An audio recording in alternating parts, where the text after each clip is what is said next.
Good morning, I'm Steve Thomas, and welcome once again to this old house. This morning we've got a real treat for you.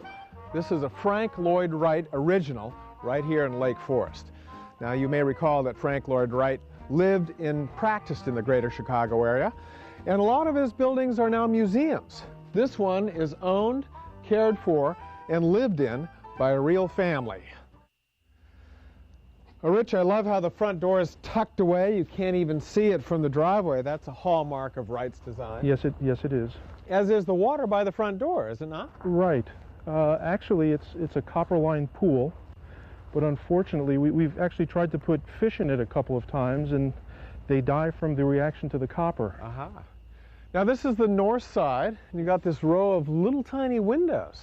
Yes. A typical Wright house would have a solid wall with few windows on the north and vast expanses of glass to the south to take advantage of the solar energy gain. So protection from the cold winds coming from the north. Then up on top there, underneath the eaves, there's a interesting window design. What's that all about? Those are wood screens, and this was the poor man's answer to stained glass. Which he was fond of. Right, right. Big mass at this end of the house, chimney. Another row of windows up at the top there. Large overhanging eaves. And then sort of an oriental influence here in the garden. Is that original to the house? I believe so. I guess he was very influenced by Japanese aesthetics. Now, boy, it looks like the prow of a ship out here, huh? Yes, yes. Big expanse of glass, overhanging roofs. Look how the glass comes together in a point there. Another hallmark, mitered glass, beveled glass. Now, tell me a little bit about the lot itself. The lot is 1.8 acres, and the property goes down to the center of the ravine. And the ravines are protected here in Lake Forest? Yes, throughout the North Shore. They're very finicky about how close you can build to the ravine.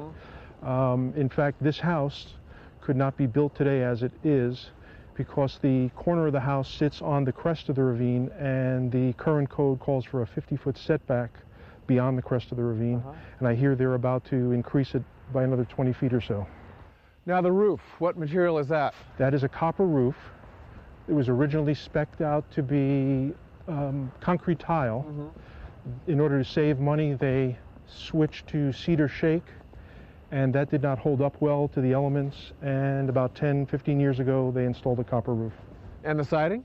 Siding is all Philippine mahogany. It looks to be in very good shape. Yeah, it is. Watch your step here. Ooh, this is slippery. Very slippery. Wow.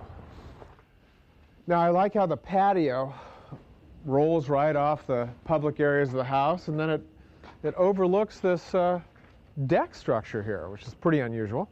Yes, this was, Wright's original idea was to have cascading pools, a series of pools cascading down into the ravine. Huh, that would have been an interesting design. Yeah, yeah. Steve, here's a print of an original drawing of the site. So this shows these pools cascading down into the ravine. Yes. Never built? No, unfortunately. You gonna build it? I'd love to try. I don't know if the city would let me, though. It'd sure be dramatic, wouldn't it? Yeah, it would. It would be a lot of fun. Dining room jogs out onto the terrace, capturing these wonderful views. Uh-huh. He really knew how to site a building, didn't he? Yeah, he was really a genius at siting. Kitchen? Right this way. No pun intended. It's tiny. It's a little galley slot of a kitchen. A very cook's small. kitchen. Yeah, yeah. Now, surely the granite counters are not original. We installed the granite counters, and we reconfigured the countertops. There was a little bit of an island out here. This is the original layout that Wright had intended. Clear story windows. Yep.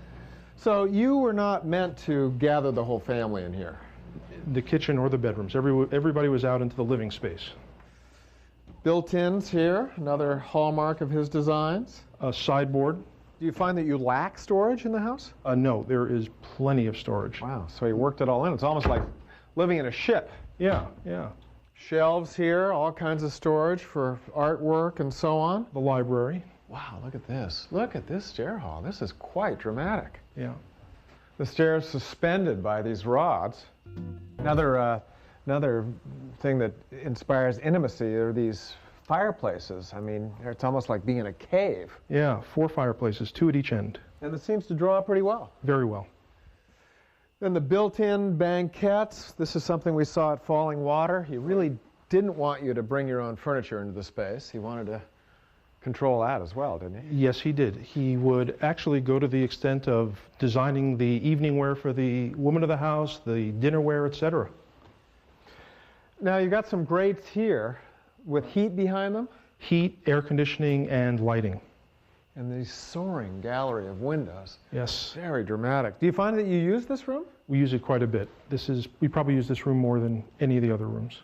And what are the shutters up there? The shutters are for the guest suite. You can close them for privacy up there or open them to let in the light and have a view of the outdoors. Can we take a look around upstairs? Absolutely. Let's Terrific. go.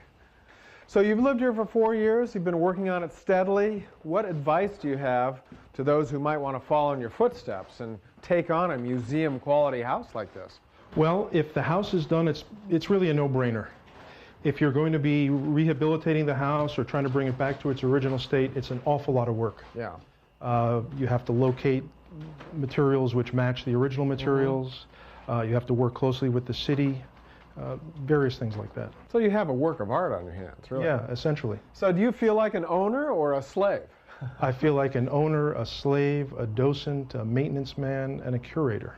Well, our hat's off to you for taking this job on, and thanks for showing it to us. Thanks for coming.